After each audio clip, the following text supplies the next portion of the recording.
for my self-promotion, so I need to really explain about myself. And in any way, it is not a sort of really showcasing and highlighting and being arrogant.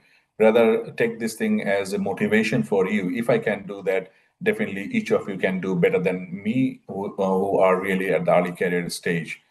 And then I will talk about you, really, what are the things that I can advise based on my experience, and what would be really my advice for you to think of public health career, and then we'll go for question and answer.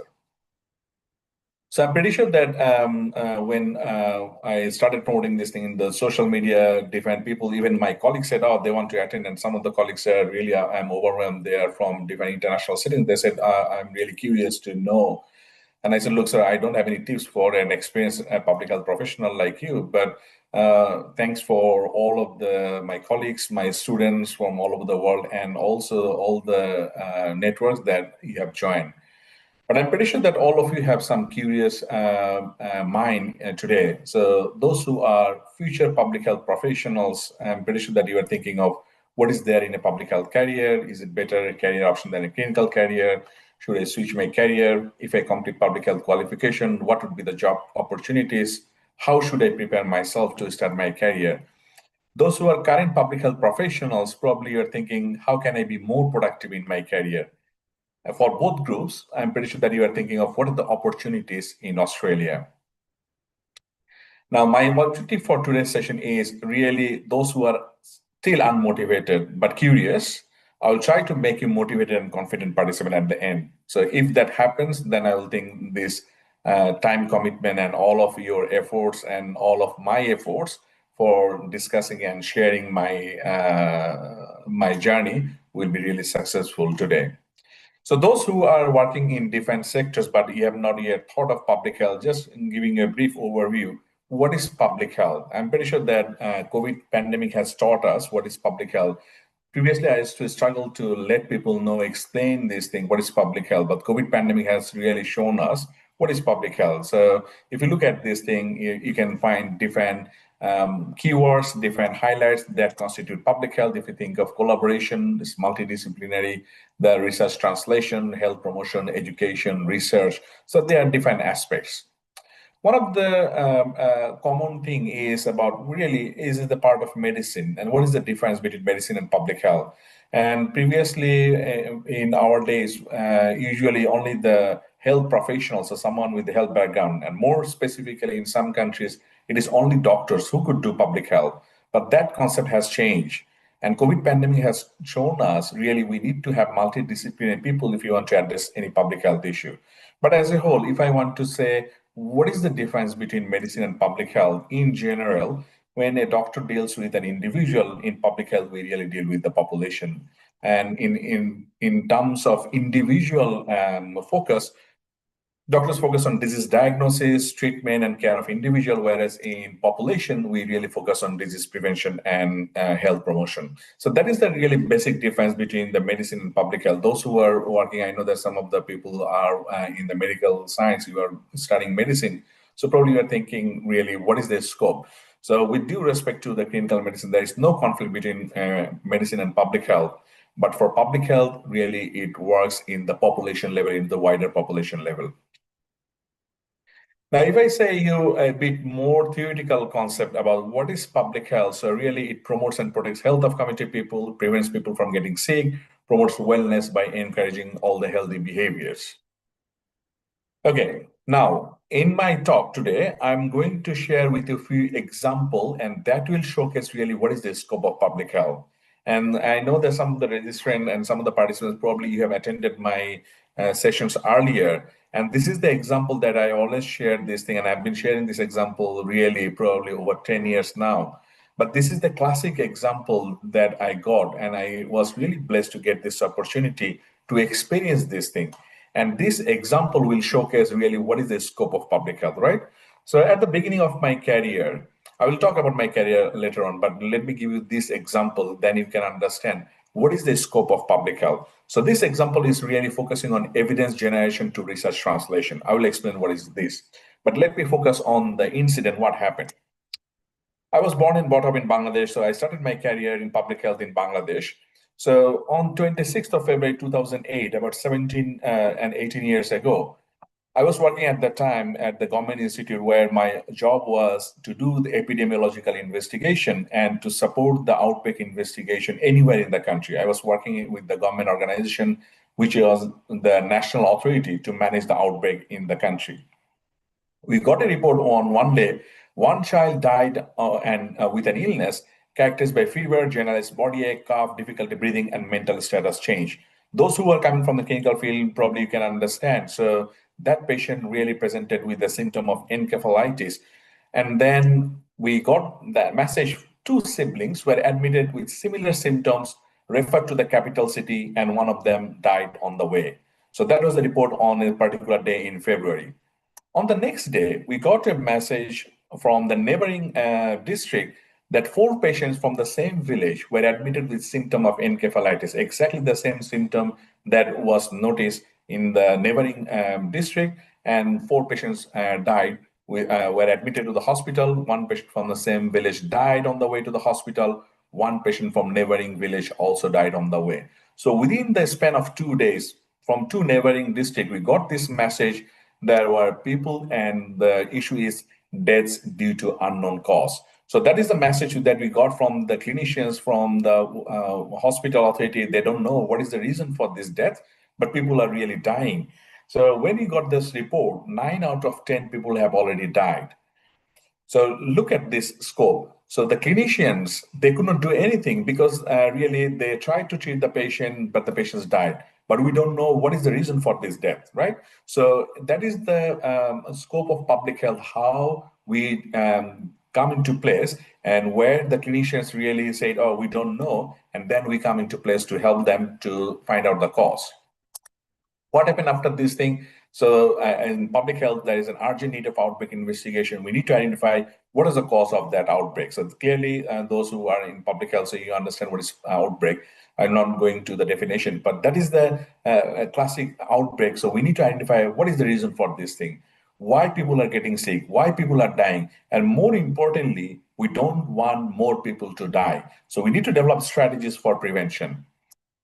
So the steps that we followed, we identified the suspect case, we searched for additional case, and when we got this message, so 9 out of 10 were already dead. One patient was admitted to the hospital. So following the method, what we have done, we collected data. We could not interview the patients who are already dead, so we interviewed their proxies, their parents, their peers, their friends, their family members.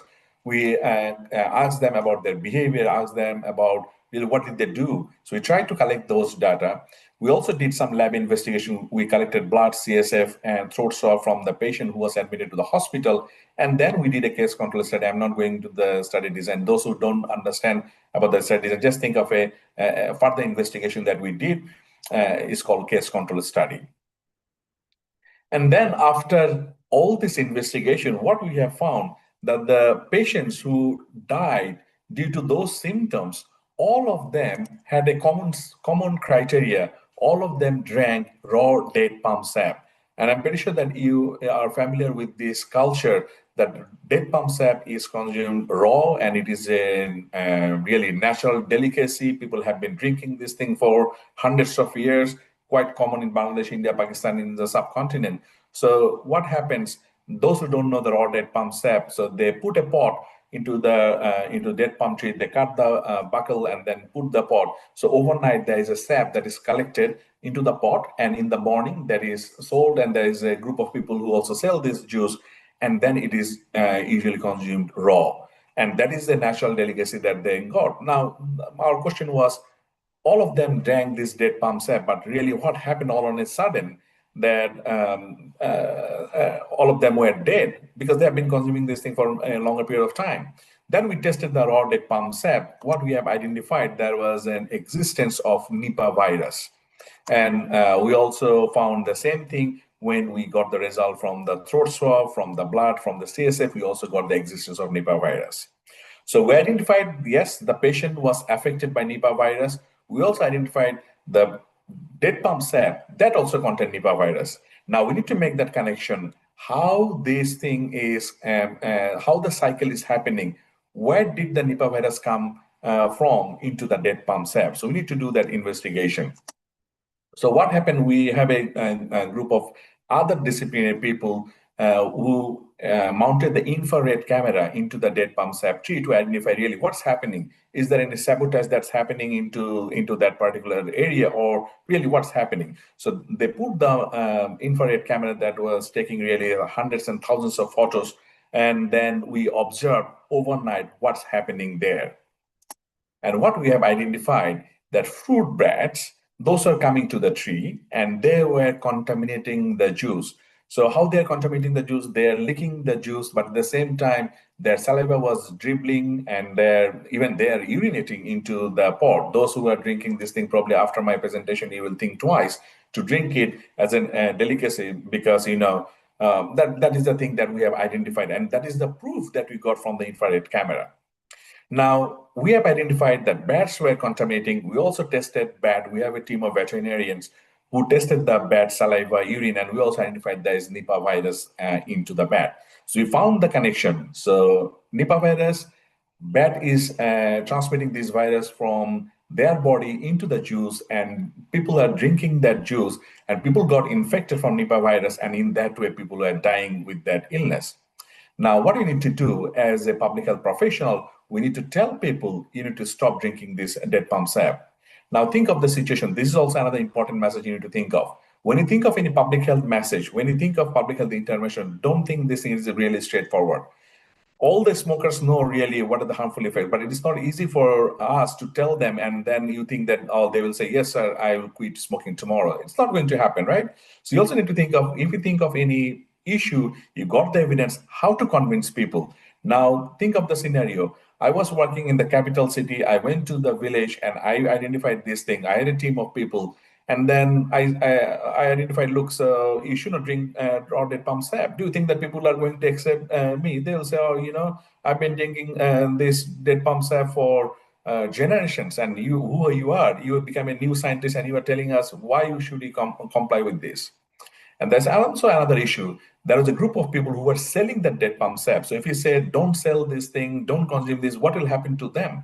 Then what we said, that we need to find a solution. So for public health intervention, we need to think of the solution there. If that comes from the community, that is going to be sustainable. If we say something, that is not going to be sustainable. So what we did, we have a group of another investigators who are anthropologists who sat with those people who used to sell this dead palm juice. And they sat with them and they said, okay, this is the problem. What is the solution that you think that it could prevent spreading that infection? So after this, they said, okay, this is the solution. So they said locally available bamboo. So they developed the bamboo skirt that could cover the dead palm sap collection site, and then bat can't contaminate this thing, and that juice can be consumed without any risk. So the solution came from the local community. It was sustainable, and then we started preaching the message to the villages. Look, so yes, consume this dead palm sap, but consume this thing from the people who were collecting this thing in the safer way. So that example that happened really about 17 years ago, and I'm really blessed to get an opportunity to be involved in that research, to lead that research. After that, nowadays, after 17 years, the government has taken lots of initiative. Government has done the awareness material in the local language so people can understand. So there was a good awareness. Nowadays, if I tell, and I'm sure that when I started talking about, so many people have already related this thing that, yes, it's a Nipah virus. At that time, when I did that research, people did not know this thing. People had no idea. But now people know this thing. Now you may ask, okay, so are people not dying of Nipah virus? Yes, people are dying, similar to smoking. So as a scientist, our job is to tell the evidence so people can make informed decision. Smoker, they know their harmful health effect, right? But they can make informed decision when they know. Our job as a scientist is to tell them, this is the evidence, and then you make the informed decision.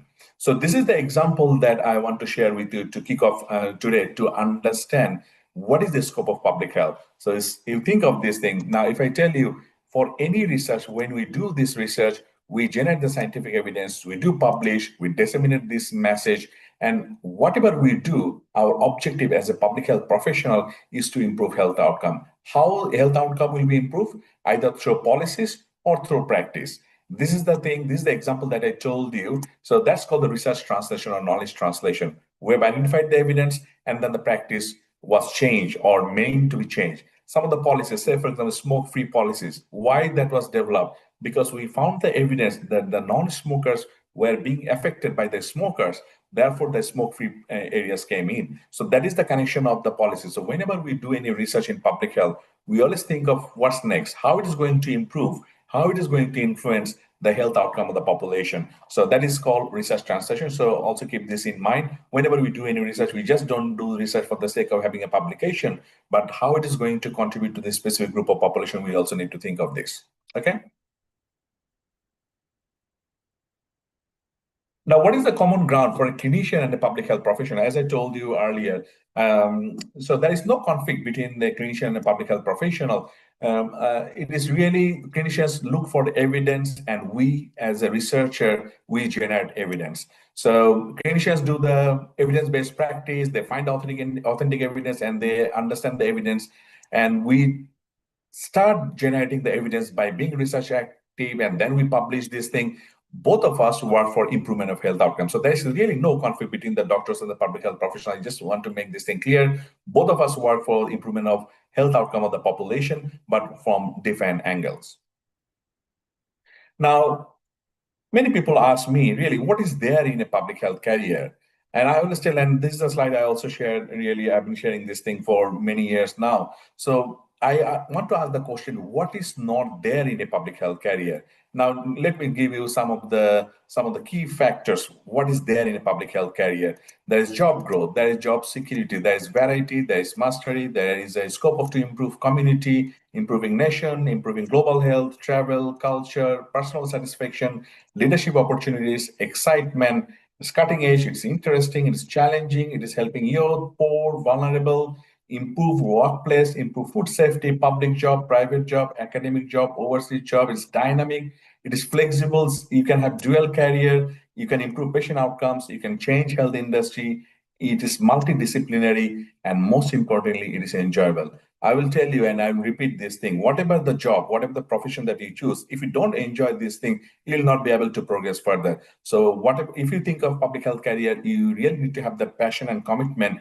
and then you will start enjoying this thing. So this is the thing that is a really summary of what is there in a public health career.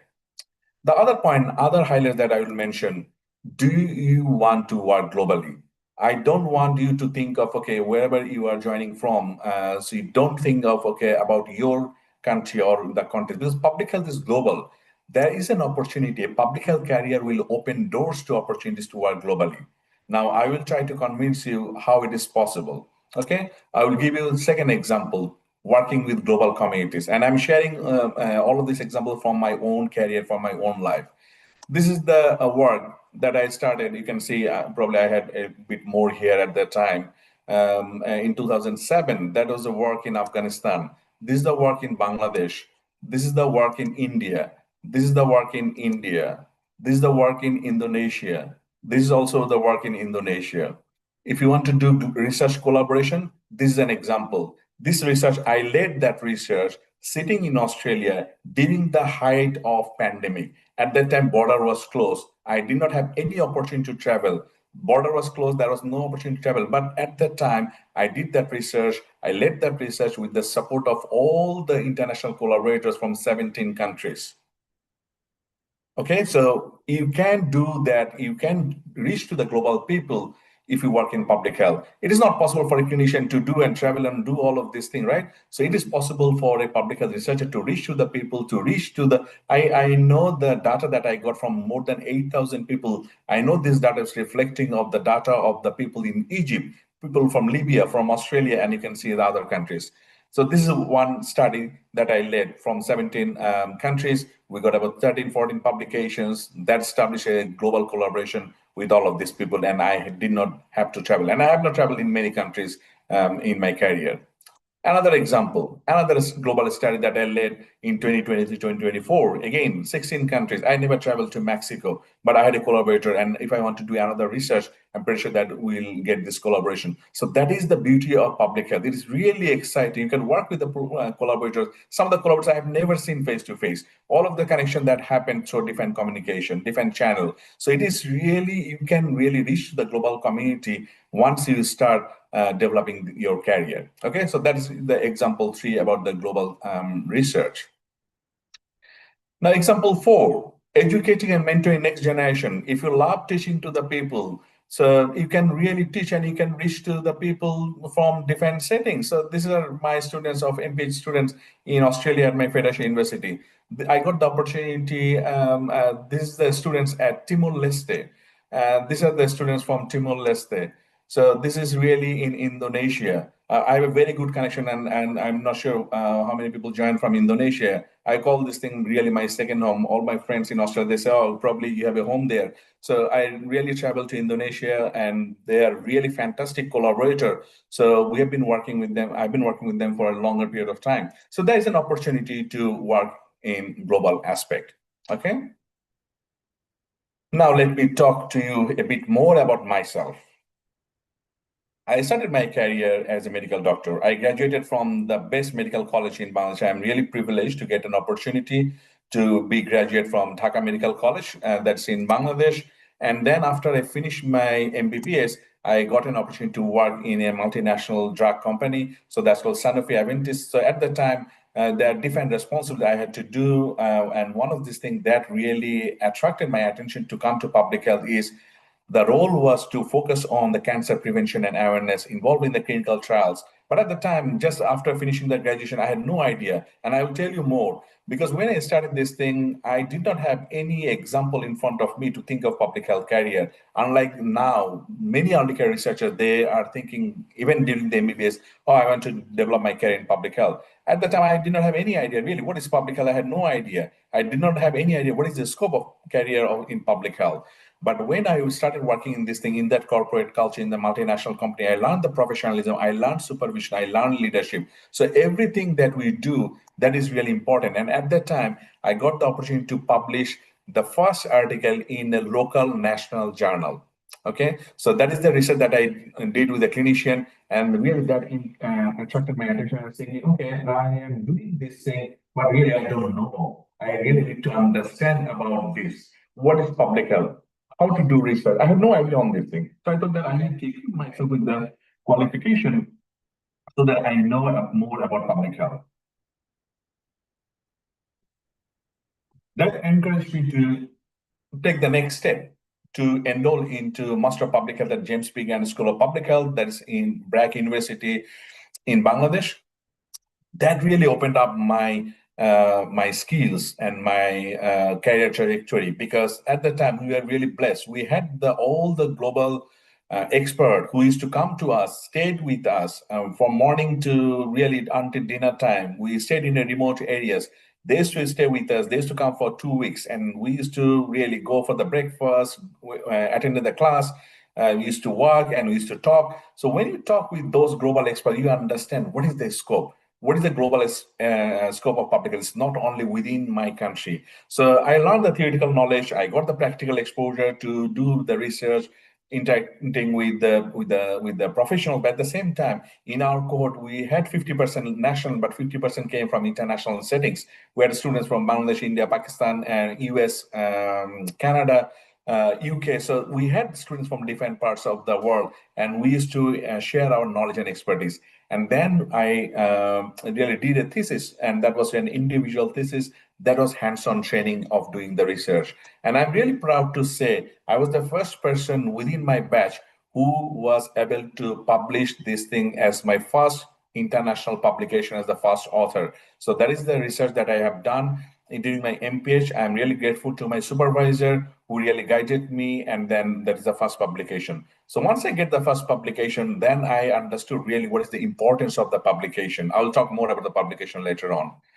Anyway, so after finishing my Master of Public Health, I got the opportunity to work in public health program, and I joined BRAC, that is the largest NGO internationally. And they had a program in different countries. So I chose to go internationally rather than nationally.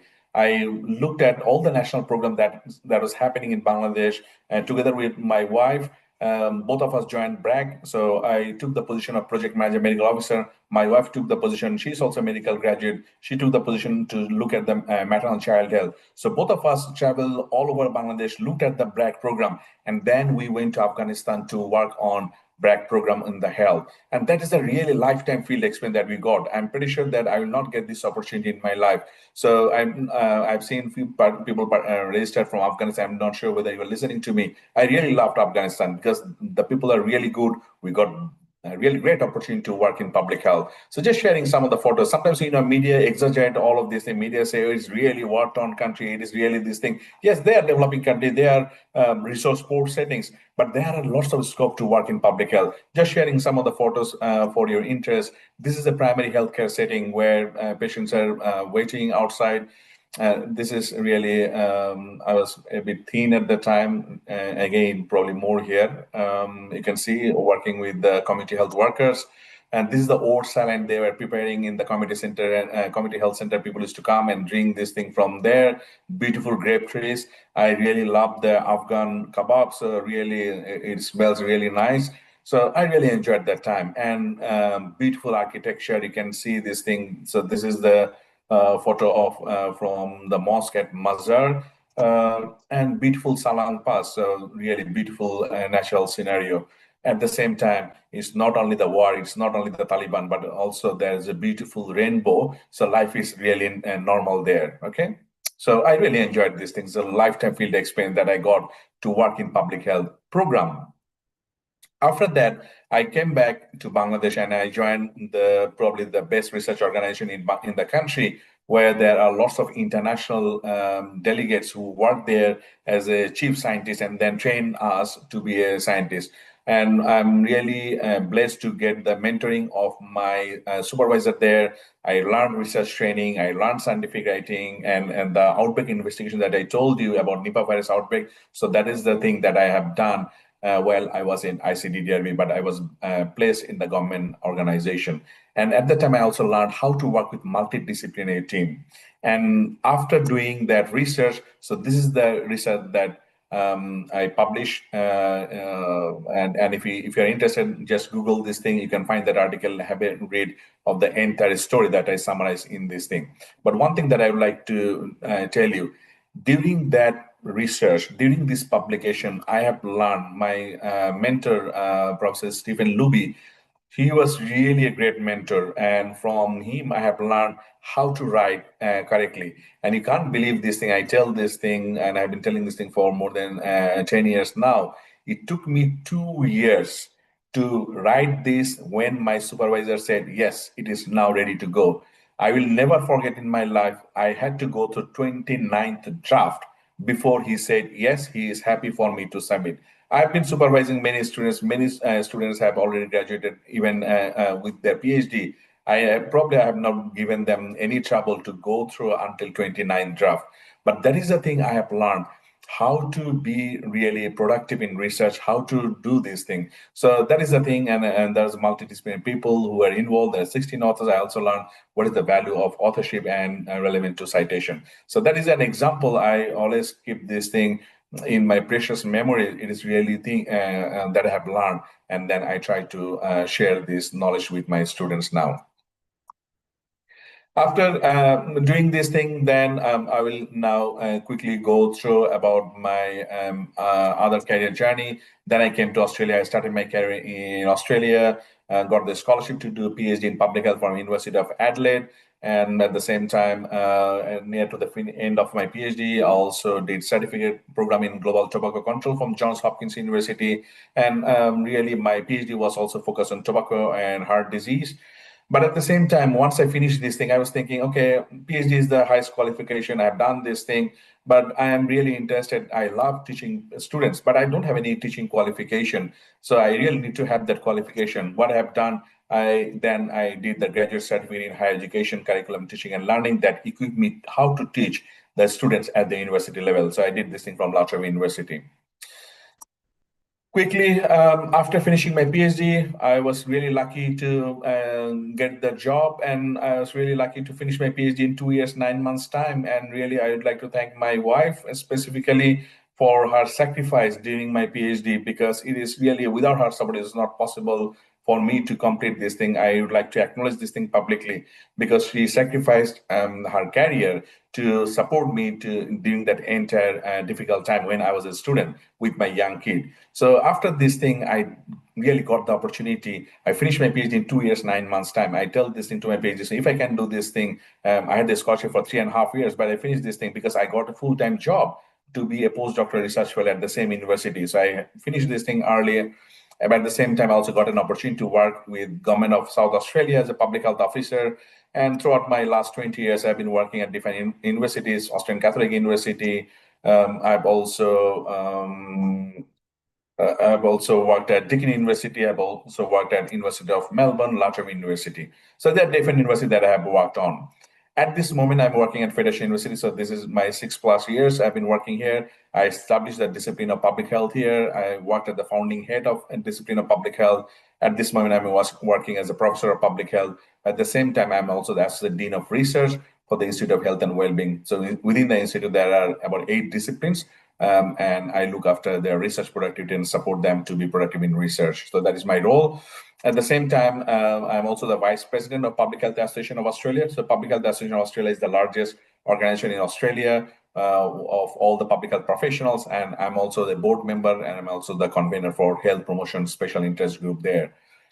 At the same time, internationally, I'm also the adjunct professor of Bangladesh University of Health Science, Department of Non-Communicable Disease, and I'm also the adjunct professor with Faculty of Public Health of Universitas Airlangga in Indonesia.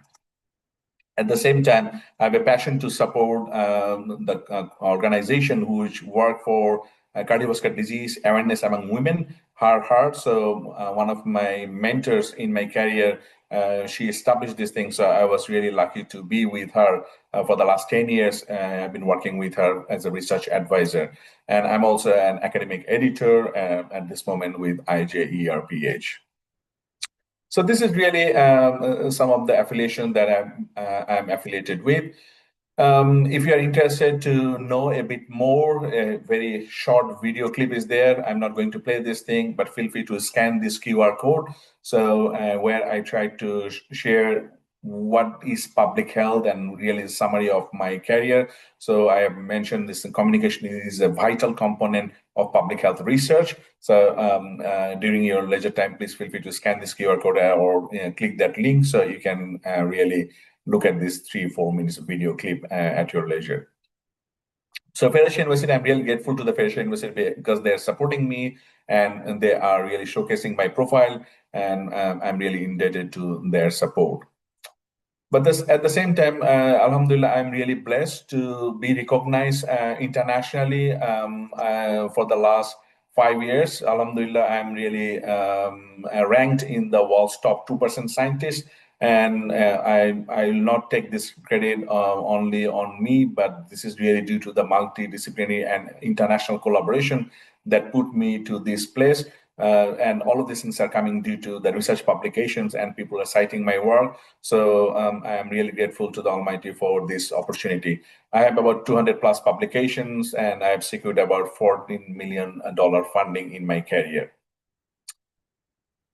I'm also lucky to be recognized through different awards. I'm just sharing a few of the awards. Vice Chancellor Award for Research Practice, Research Excellence. So I was recognized by my university Vice Chancellor. I was also recognized by the Council of Academic Public Health Institution Australasia. This is a national organization. I was a winner for this thing in the research category. I was also recognized by the Bangladeshi community here. That's called You Made Us Proud. And more recently in Indonesia, probably 2 months ago, I was also a recipient of the Student Mobility Award winner. So Best Representative Award of World University Association for Community Development. Meeting with collaborators globally, I'm blessed to have global collaborators, and just sharing some of the photos just for your encouragement. So this is my global collaborator, is back in 2019. with World University Association for Community Development in Indonesia, where the global collaborators came together. This is a snapshot of global collaborators in India. And this is really some of the global collaborators here in Malaysia, and with few of my PhD students there.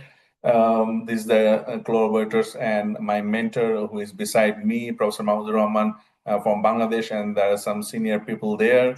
These are again some of the senior people and collaborators from Bangladesh recently, and this was also probably last year. There's in the National Heart Foundation conference, and you can see and my Master of Public Health mentor, and also some of the collaborators from Bangladesh are there. And this is the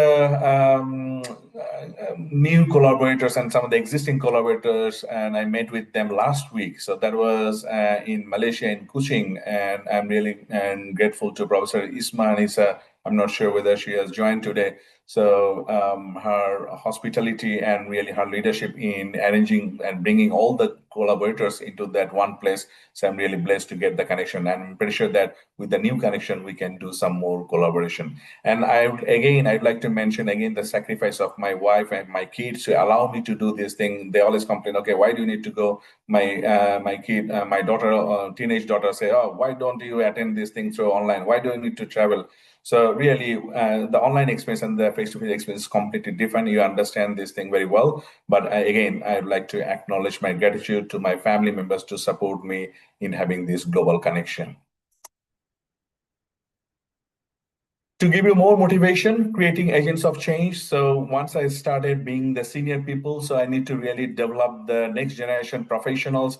So I have also developed a program where I'm bringing my students to Indonesia. I'm grateful to Universitas Erlangga for their support. So we have been bringing our students from Australia to Indonesia. They go there to have the field experience in public health. So this is the aged care settings in Indonesia, where our students went there. They experienced really what's happening there. Some of the photos that I'm sharing, we went to the community settings, and they really loved this thing. We also went to the Islamic boarding school. They understood how religion can play an important role in the health-seeking behavior.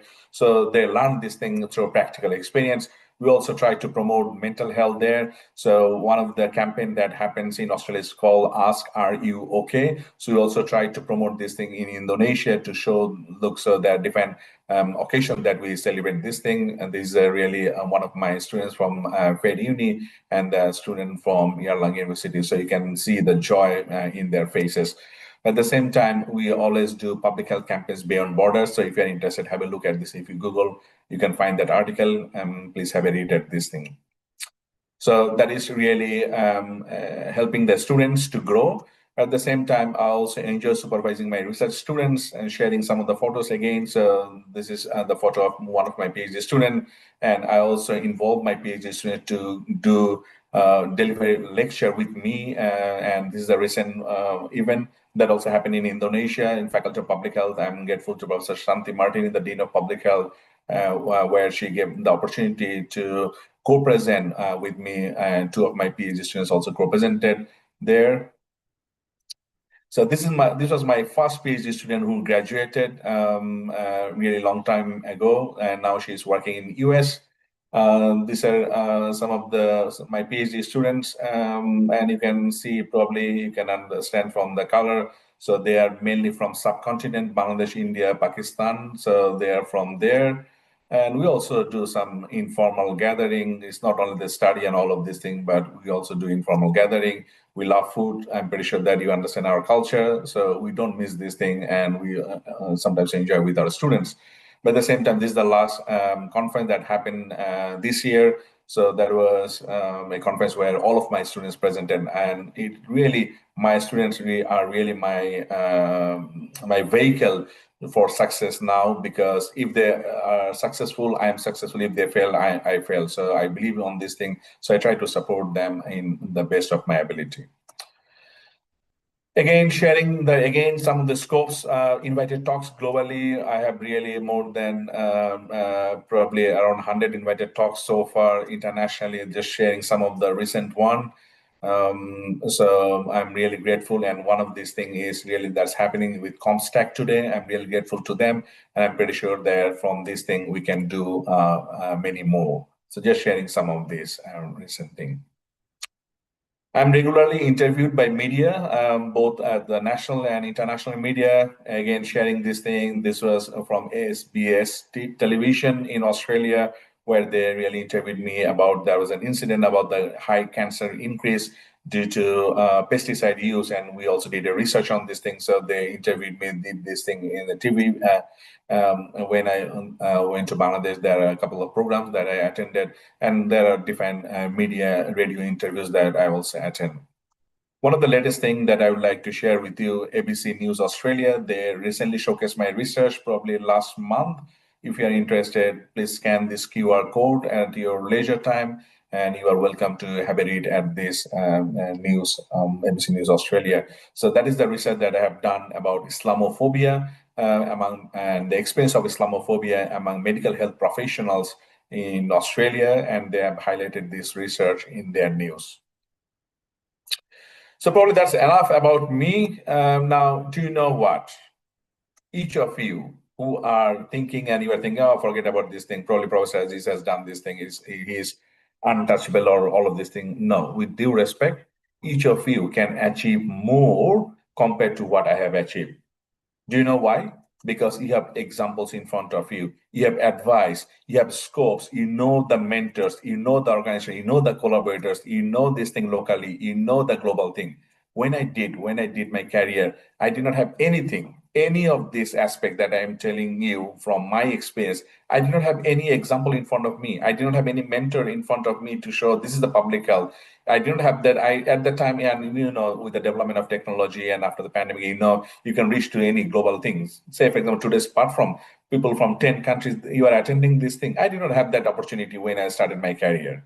Okay, so if you get this thing from the beginning of your career, so think of the boost and think of the expectation. If I can do this thing without that guidance, each of you should be more productive than what I have achieved today. Okay, and again, what I have said, I have not finished learning. Always, when I work with my mentees, when I work with my students, when I work with my collaborators, I always learn. I always learn, and I will make one statement that I have learned in the conference last week when I met with all the collaborators. And the organizer, Professor Isma, she mentioned one powerful statement. I learned this thing, and I will keep this thing in my mind. She mentioned, if you want to do collaboration, you need to make the friendship first.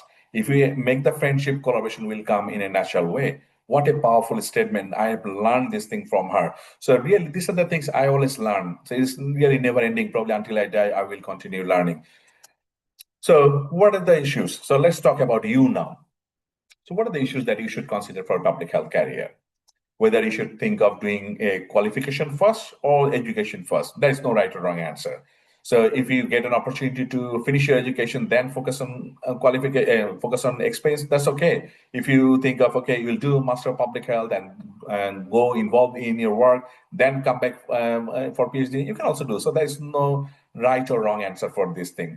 You also need to make some decision. Where do you want to do, if you want to build your public health career, if you want to do qualification, which country you want to go, or you want to do this thing nationally. With due respect, definitely in the national organization, try to look at what is the best organization where you can do your qualification.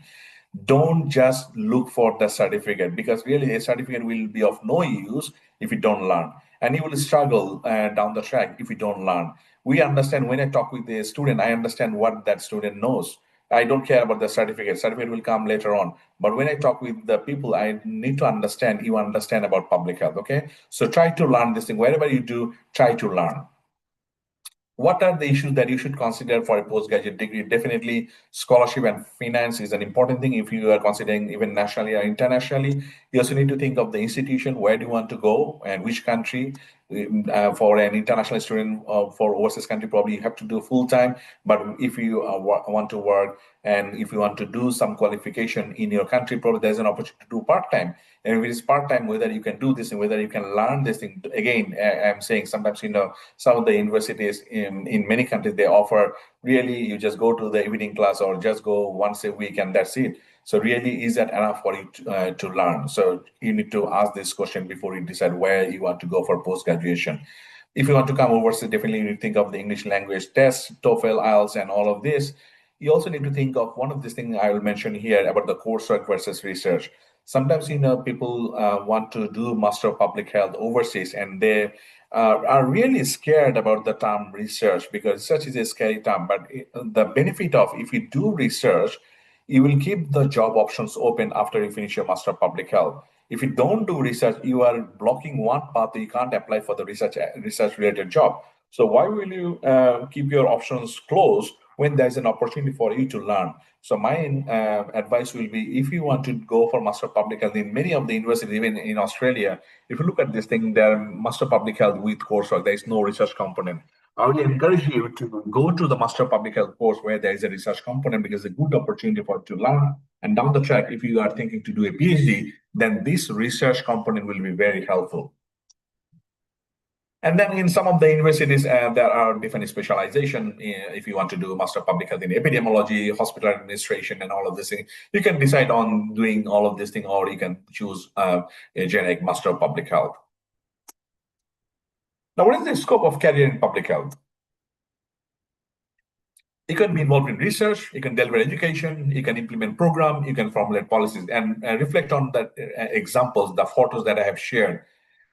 It is really vast. It depends. What do you enjoy? Where do you want to involve yourself? But there are plenty of opportunities. There are opportunities to work at universities, research organization, government, non-government organization. And again, don't think this thing in your country settings. It is possible to work globally. If I want to work now, I can go to Africa and I can work in an organization. If you are graduated with a qualification, you can go elsewhere. So it's not necessary. And the public health issues and the problems, really, some of the issues are common all over the world. Otherwise, really, we have not thought of this thing. A pandemic would have been solved through one country, and developed countries should not have any impact. So public health issues are global. So if the issues are global, there'll be a global aspect for you to work.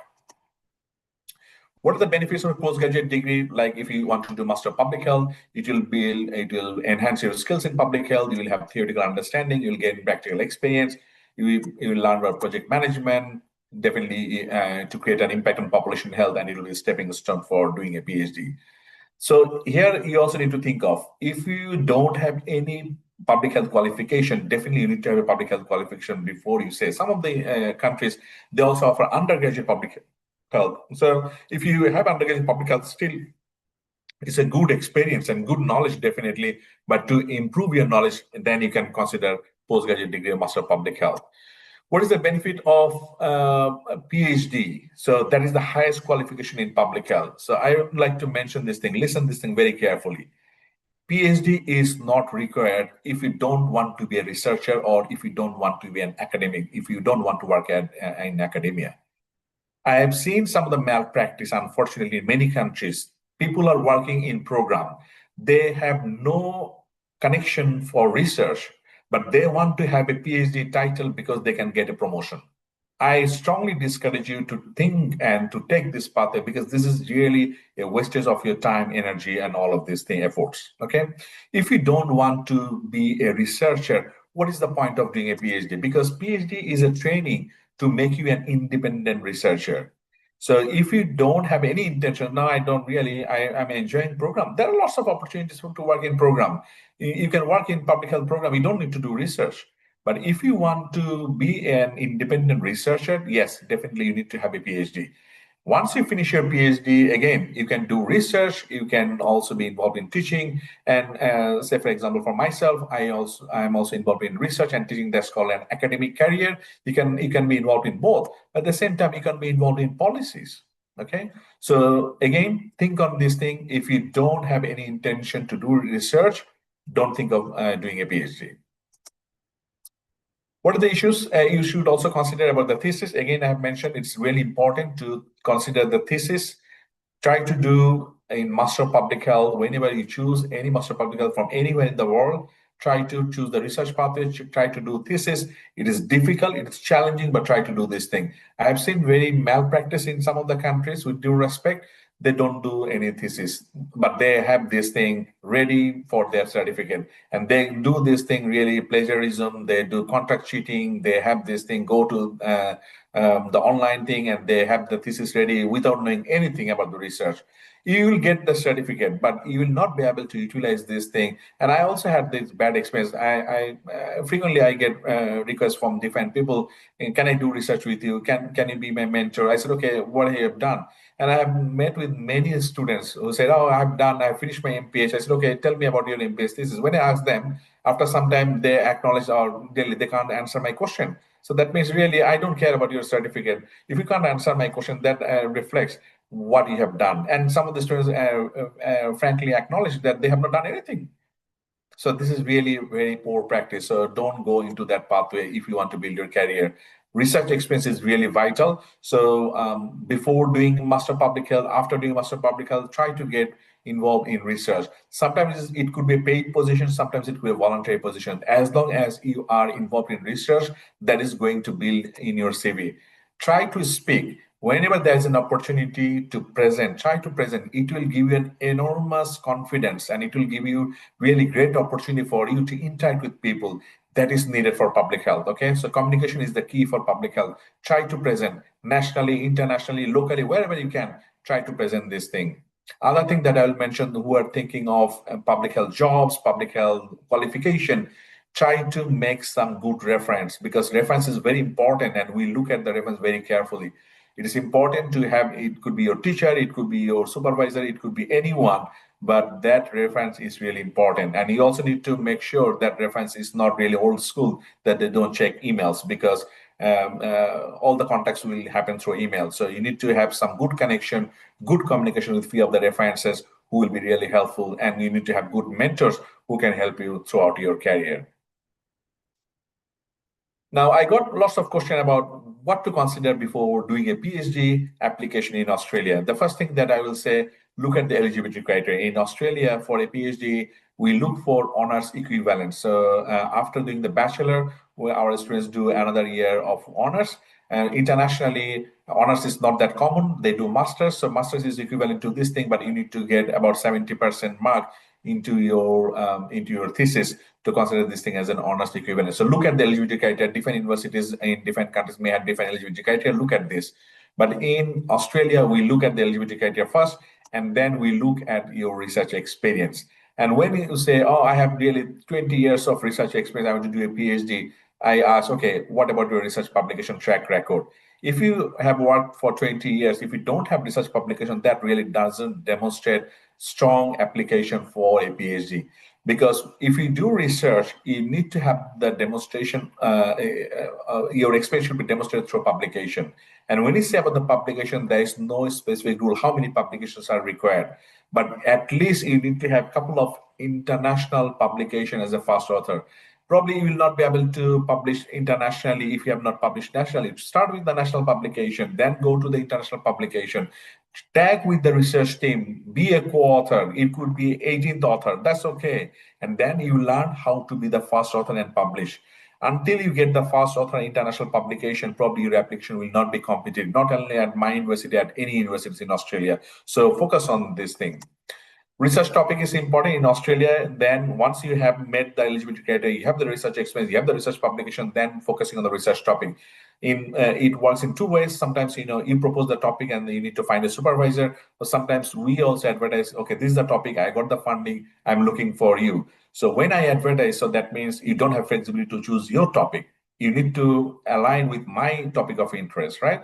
But if you choose your topic, and all the supervisors in Australia, they are open to look at the topic. And for all of my students who are doing PhD under my supervision now or who have graduated, I always tell them, the international students, that you should focus on the topic of your country, because you know your country very well. You know your situation very well. So you don't need to focus on Australian settings, rather you focus on your country settings. And some of my students are focusing on migrants in Australia. So that is also another thing. So the next step is you select your topic, then you need to find a supervisor. So that is next hurdle, to find a supervisor. So you need to find a supervisor who matches with your interests. Say, for example, you want to work on tobacco, you need to find out which supervisor works on tobacco. And then you need to approach that supervisor with the research topic. You need to have that conversation.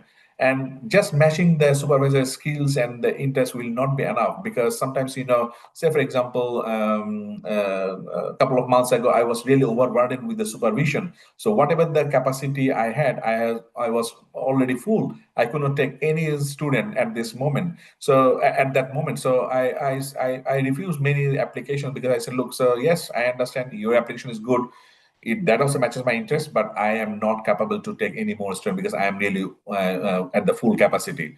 Once I start getting my students completing and graduating, so this year I have already 3 students who have graduated, so I'm getting a bit more flexibility now to take more students. But the issue is to get a supervisor and to match this thing with the research topic. That is also a hurdle. You need to be consistent. Sometimes, you send an email to the supervisor, but I have seen lots of bad practice. Sometimes, a student just change the name, or instead of dear Professor Aziz, they just write dear and then keep this thing blank, and then put the email content at the same thing, send it to 20 people at my university, at this university, that university. And when it comes to my university, we talk with our colleagues, right? So I know, and so, we got an email from someone from India. I said, oh yeah, I have also got the same email. Then, when we got this thing that you send to multiple people without researching my profile, you just send this blank copy. None of us respond to this thing, because that doesn't reflect that you have analyzed our research well before you approach your supervisor. Don't do this thing. So try to at first analyze your supervisor's profile. Everything is open in our web page. So go to web page, look at this thing, and then you look how your topic is aligning with my areas of research. Then you make it a personalized email to approach the supervisor and then have this conversation. So this is really one important thing I would encourage you to consider before you think of blindly sending to many people. Don't do this thing. The next thing is about funding. This is a bit of challenge to manage the funding nowadays.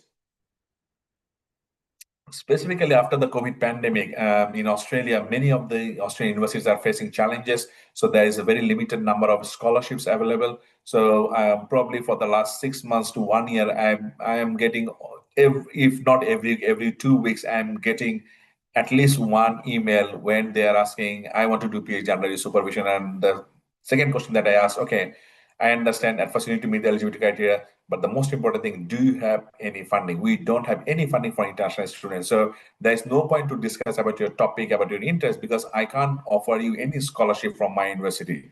If you can manage your own funding, or if you can manage, if you want to self-fund yourself, then welcome to have the discussion.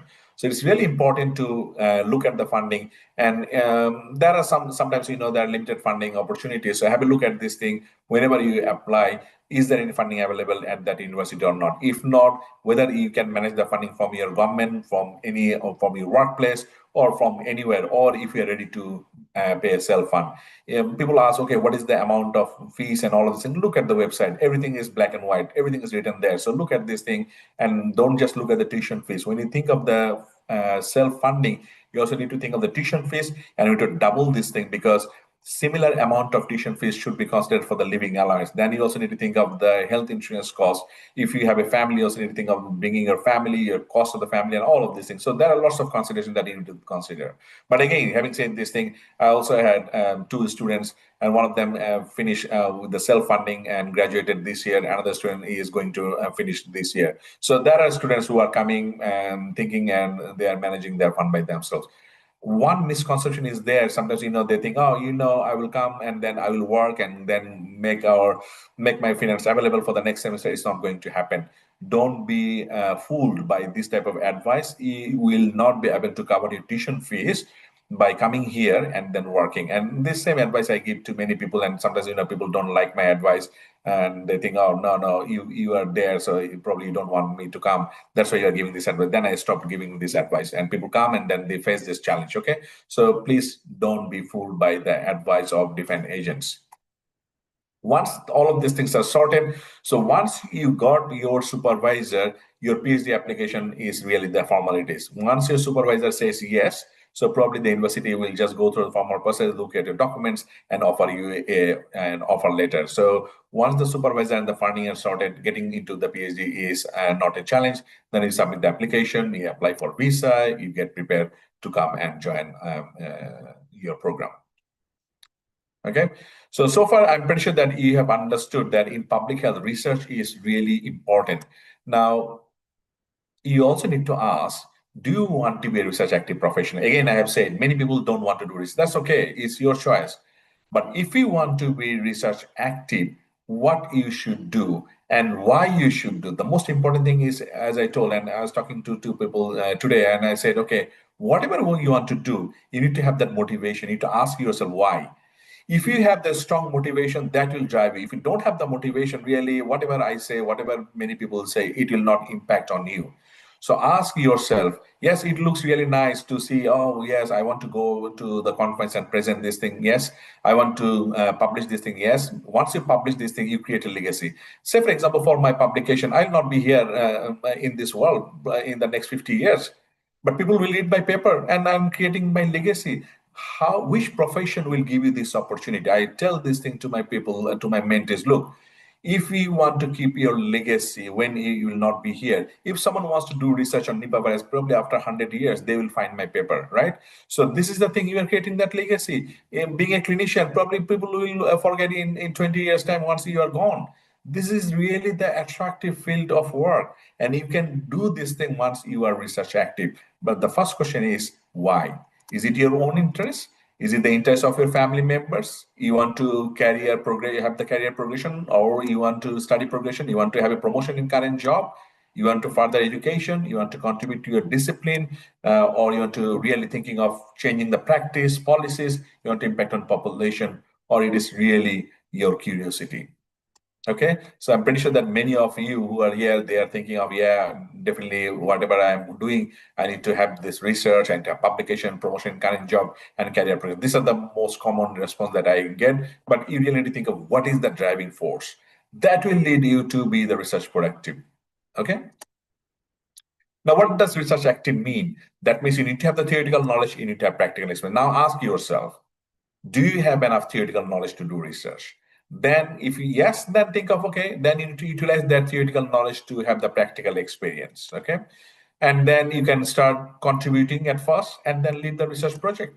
You can then lead research paper, you can contribute to the research grant, you can present at any conference. So the first thing you need to ask, theoretical knowledge, and then you need to have the practical experience. So the bottom line for a research career is publish or perish. If you don't publish, really forget about your career as a researcher. So whatever you do, you need to do this thing very well. If you don't do research well with the research integrity, with the ethics approval and all of these things, no journal is going to publish. No good journal is going to publish. Then really, you really need to rethink about the process, about the method. So you need to do that in the authentic manner so you get the chance to publish this thing.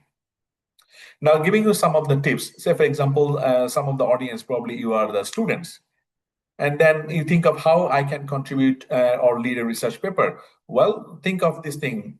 Whatever the course that you are doing, being a student, is there any research component there? Is there anything with the publication plan? If yes, and plan and proceed accordingly. If no, then make a plan whether there is any possibility for any component of your study to convert it into an article or to do any research. Discuss with the supervisor, and you can start with publishing in a newsletter, journal article, newspaper. Start with writing something and publishing this thing somewhere. Once you start publishing, even in a local journal, that will give you the confidence to move to the next. Don't just go straight that you will be able to publish at Lancet on the next day. It's not possible. You need to take a small step at a time. Take a small step, start publishing locally, then you go national and internationally. For early career researchers who are already in the research, have you already finished your project? I have seen lots of people who have done lots of projects, but that doesn't end up in publication. This is a very bad practice. You really need to consider whatever you do research, try to at first do this thing in the authentic manner and then try to publish this thing. If you have already finished your project, go back. Those who have finished your master public health, you have done your thesis in the authentic manner, you have not published, is the right time. Go back and look at this thing, whether you can convert it to a manuscript and publish this thing. If not, then think of a relevant research question. And once you get a research question, choose an experienced mentor. And that mentor could be anyone. It could be from your discipline, it could be from other discipline, it could be from your institute, other institute, it could be national, international, anyone. choose an experienced mentor, discuss with that mentor. This is the research question that I'm thinking to do. Can I get some guidance? And then start publishing the newsletter journal articles. Again, I'm saying start with small, and then you can think to go big. The other thing that I will mention, now you may ask how to find a collaborator, how to find a supervisor, how to find a mentor. Everything is about communication. So in previous days, definitely you used to get the contact through emails, connect with the different organization like Comstech that they are doing this thing. So connect with different organization, look at their activities. But I will strongly encourage you, all of you who are attending today, if you don't have a LinkedIn profile, open a LinkedIn profile after this lecture, because this is very vital if you want to progress in your career. LinkedIn is not a Facebook or the what is that called, or Instagram, or all of this thing to post the social media. Keep up your social media there, but LinkedIn is the professional profile. If you want to grow your network, so be familiar with LinkedIn. Try to follow. What are the benefits of LinkedIn very quickly? And the other point that I would like to mention here, and I have a session, and definitely probably down the track I can take a session. I took a session in Indonesia recently. 1.2 billion people are using LinkedIn. Do you know the world population? About 8 billion. So 1.2 billion people are using. If you're not using, you will be missed out. And this is, again, I'm saying it is not a social media. It is the media for the professional people. So try to be active at LinkedIn. You can expand your network and influence. It is also important for job hunting, professional development course. There are lots of free courses that you can do. If you have a premium version, if you need to pay for this thing, you can connect with people you don't know and recruiters. You can get updated with research, news, events. If you don't want to do anything because you don't have anything to post, that's okay. You just follow people. You just follow your research area. Okay, who are the people? I'm working in mental health. Who are the people working in mental health? What are the organizations who are working in mental health? What are the policies? Those are there. Just think this thing as a newsletter, yeah, as a newspaper. So you look at this information. If you like something, then once you like, try to share. And then once you start sharing, try to add some sentences on this thing on the share. In that way, you start growing. So those who are not using LinkedIn, I strongly encourage you, all of you, to do this thing. Specifically, if you want to build your profile in research, so improve research profile. It will help you in improving collaboration and networking. Okay, whatever the media you use, LinkedIn is a must if you want to develop and boost up your career.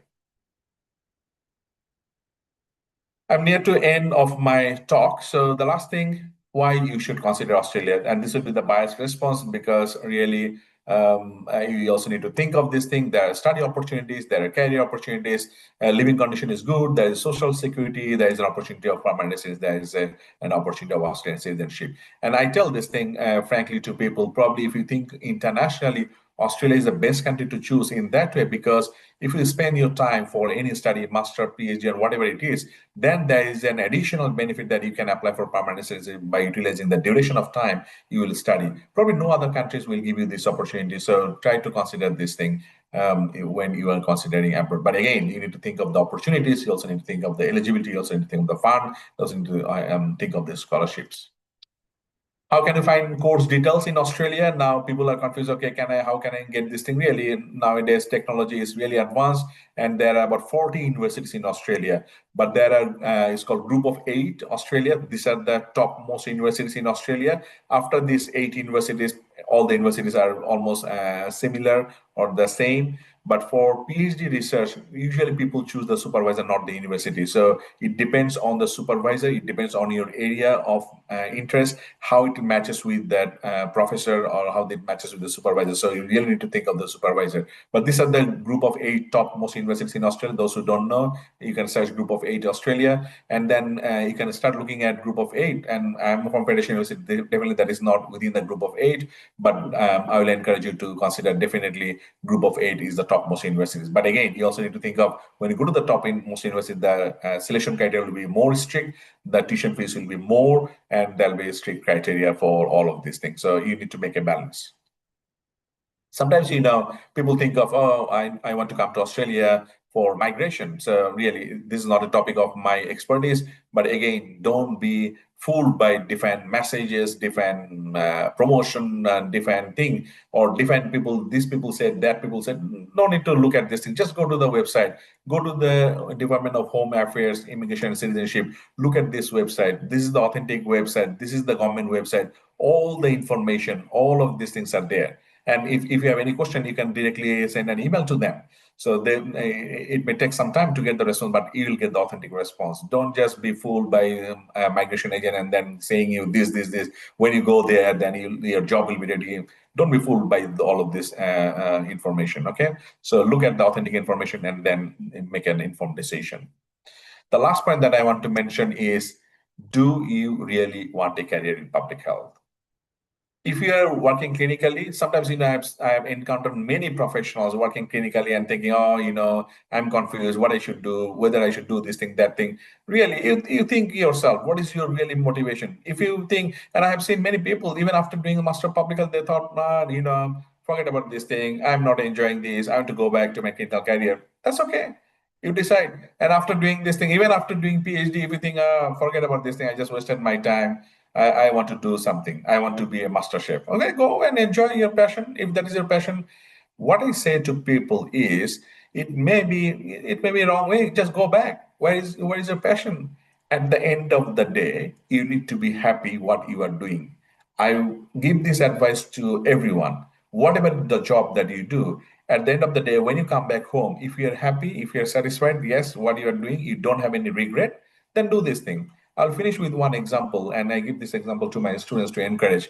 I recently encountered a breast surgeon from New Zealand, and I tell this thing really proudly, that her encouragement. And somehow she was connected with me, and then I had a meeting with her, and she said, "Oh, I've been doing surgery for many years. My son is studying medicine in UK now. I'm really, really near to my retirement age, but I always have that regret in my mind because I really want to do research." I said, "Oh, this is really odd. I have not seen anyone approaching me with this matured age and thinking of doing the research." They said, "Yeah, I don't want to have my retired life and then have that regret in my life, that I have not done my research. I've done enough clinical work. I'm happy with this thing, but I want to do research. I want to be guided. I want to do PhD, and I want to work in public health." I said, "Wow." And I said, "Look, um, I really encourage, and this is really good, but you also need to have some course before you start doing the PhD. You need to do graduate certificate in research for 1 year,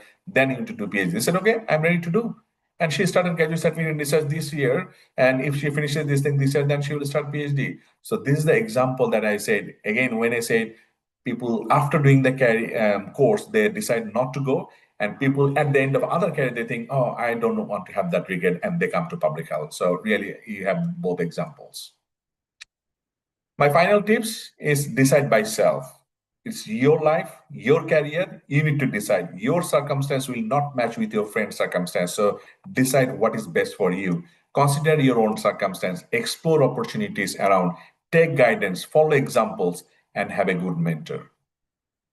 With this thing, thank you very much for your attention. And if you want to connect with me at LinkedIn, and this is not the end of our connection, feel free to be connected and feel free to scan this QR code to connect at LinkedIn. I'm very happy to be connected and happy to respond to any queries. Thank you very much. Sorry, I took a bit longer time. That happens, being a professor, talking too much, but hopefully it helped you to get some guidance. And if that helps any one of you, that will be the success of my webinar. Thank you. Thank you very much, sir. So, any questions from the participants? Let's just drop them in the chat.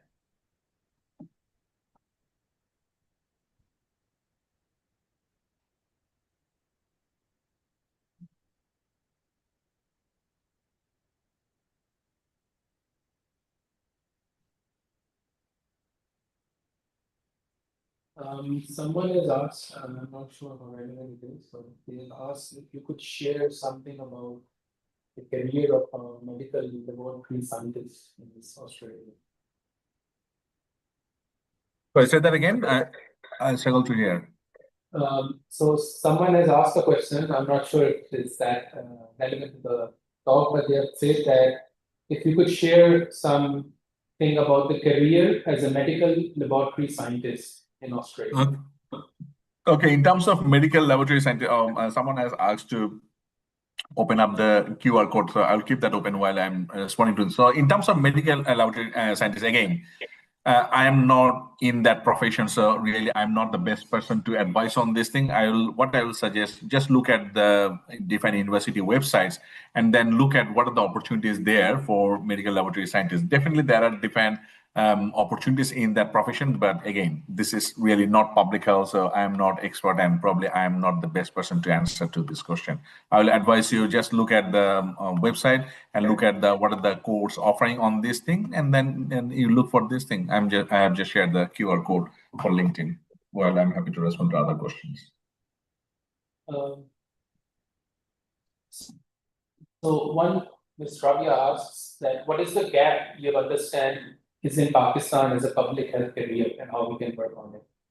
What is the gap in? In basically they've asked what is the gap in public health career in Pakistan and how we can work on it. So I guess this will be similar for the whole South Asia. Okay, so in terms of the gaps in public health, really, you are the expert who are from Pakistan. Really, I don't work in Pakistan, but if you look at this thing, there is one resource that I will refer to you. If you look at the global burden of disease, just search global burden of disease, and it will direct you to the a website where you can select your country, Pakistan, and then it will show what are the topmost diseases that is causing lots of mortality in your country. And that is really the largest database in the world, and they update this thing every 2 to 3 years. So probably at this moment you can see the data of 2023. Based on 2023 data, you look at the topmost diseases. As a whole, globally, coronary heart disease is the topmost reason for mortality of many people, and I'm pretty sure the situation is same in Pakistan. But there are also some of the risk factors attached with this thing. Tobacco, air pollution, and all of this thing is definitely in the top. Hypertension is also on the top. So look at this thing. Definitely non-communicable disease is on the top. With the advancement of the science and technology, so communicable disease has gone down, but non-communicable disease has gone up, and Pakistan is not a different. So I'll encourage you to have a look at this thing, and you just decide which area you should focus on. And after the COVID-19 pandemic, mental health is also another big area of concern in many aspects. So also look at this. There is another question. It says funding is a big issue. How to technically handle it in a research proposal? Funding is a challenge. So there is really, even I shared with you all the success and glorious story. I've not shared with you all the unsuccessful stories, really. So there are lots of unsuccessful stories behind the success. So you really need to, there is no magic rules for this thing. You need to pursue and you need to apply, because if you don't apply, you don't have any chance. So you need to take a chance, but at the same time, you also need to think of, for any funding, it is always important whether you have any pilot data. If you have a pilot data and if you have that, then the funders will be confident to give you that funding. Think of this thing, you have $100 in your pocket. Will you be confident to give to someone when someone will say, oh, I'm going to the shopping center and I'm going to buy this thing? I'll ask you, have you ever been to the shopping center? They'll say, no, but theoretically I know this thing. What is there? I'll go this. Will you give that $100 to that person, or will you give it to someone? They'll say, oh yes, I've gone to this thing. I've not gone to the bigger shopping mall, but I've gone to the smaller shopping mall. Then you get more confidence to give the money to the one who already got some experience. Same thing will happen for funding. And it is very competitive. So you really need to make sure that the project proposal is really sound. You need to have an experienced person, and always pilot study is a plus point. But at the same time, they also look at who are the people who are involved in the project. So if you got the experienced people, your chance of success is more. Okay, there's another question by Ikram. Is there any difference in the degree program of general public health and clinical public health? There's a lot of confusion in this degree program in Pakistan. Okay, so in Australia, so there is nothing like this. It is really in the public health, but there is also clinical research, and there's a public health research. Probably you are referring to this thing. One is public health research, one is clinical research. So in public health, in post-graduation, there is no difference. I have not seen any difference in Australia, but it depends what you want to do. So that is clinical research, where you focus more on the clinical aspect of the research, and it is really dealing with the patients outcomes and all of this. In public health, we also work on the patient outcomes, but it is more on the population health aspect, more focusing on the health promotion and then the population level. So you can decide. Both of them does lots of research. Specifically for clinical research, they do more experimental study in terms of trials. But in public health, we also do other research, and mostly we do different cross-sectional surveys. There's another question by Manal. After a bachelor's in public health, should we opt for a master's in public health, or we should go for specific fields like master's in biostatistics, epidemiology, or disaster management? Again, it depends on your intention, really. If you ask me, the master public health that I have done, it was really comprehensive. There was no specific specialization.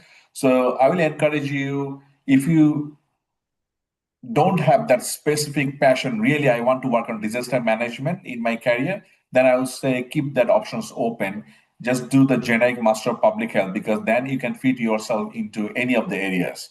Rather than if you do master in occupational health and safety, then your job is limited to occupational health and safety only. But if you do this thing as master of public health, definitely you can focus on any areas. You can work on non-communicable disease, communicable disease, anywhere you can fit yourself. So it's better to be open. A similar question, is it a good approach to study masters in public health from a foreign university after a PhD from, let's say, Pakistan? Well, that is a difficult question to answer, because you have already achieved the PhD, and I know in terms of the quality of the qualification, it will be different compared to any, not only in Australia, compared to any of the countries, and with the developing and developed countries. So if you have a PhD, and it is really not that, if you are not happy, because at the end, if you have a PhD, as a PhD scholar, if you don't tell me you have done a PhD from Pakistan, I will expect as a PhD scholar, you have this certain criteria in terms of your experience, in terms of your quality. Say, for example, definitely you need to have research publication track record. You understand about the research. You have done extensive research as a PhD. Now, if we think, no, there is a gap there, so that means really probably the qualification is there, but the all the qualities of PhD is not there. In that case, probably you can consider doing upgrade yourself with the qualification in Australia, and it could be a master's. Those are the major questions that have been asked. So to all the participants, I've just shared the feedback form in the chat. So you will all requested to kindly fill up the feedback form. It does two things. It gives us feedback for the webinar and how we can improve it and how we can look at further topics in the similar domain. And secondly, the participants will be issued an e-certificate for this webinar. So whoever has filled up the form, we will send you the e-certificate as per the name and email address mentioned on the feedback form. So you are all kindly requested to fill this quick feedback form. I'll share it once more again for anyone that has missed it in the chat. So I'll request everyone to please fill this in. I'll tell you, because in days, I think even I am not feel bad about this, but please fill this in, because that will help comstech to think of further workshop and further thing that will help all of you. But I would like to thank, and I will thank again comstech and Hasib specifically for your excellent coordination and arranging this. And I'd like to thank each of you who have given some time to listen to me. I hope that you got some guidance, and if that is helpful, probably that will be my success, and let's be connected. Perfect. So we will also, some have requested for your presentation. So we'll share the presentation with them as well. And this lecture is being recorded. So we will upload it on our YouTube channel for anyone to revisit if they were having any internet issues, or for those that missed out and could not connect. So once again, thank you so much, Professor. Thank you. Thank you, for this wonderful lecture. If there are any further questions from any of the participants, I'll just compile them and I'll share them with you for you to answer. And I believe that is all from our end. And yes, we'll share the presentation slides later on. So any last comments, sir? All good. Thank you very much, everyone. Have a good day. Thank you. See you then. Thank you so much, sir.